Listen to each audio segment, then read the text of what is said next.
சென்றது கண்ணுறக்கம், நெஞ்சில் நின்றது உன்மயக்கம். இங்கு ஓய்வதேது தேய்வதேது உந்தன் ஞாபகம்.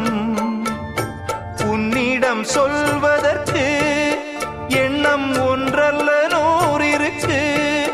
அதை நீயும் கேட்க நானும் சொல்ல ஏது வாசகம்.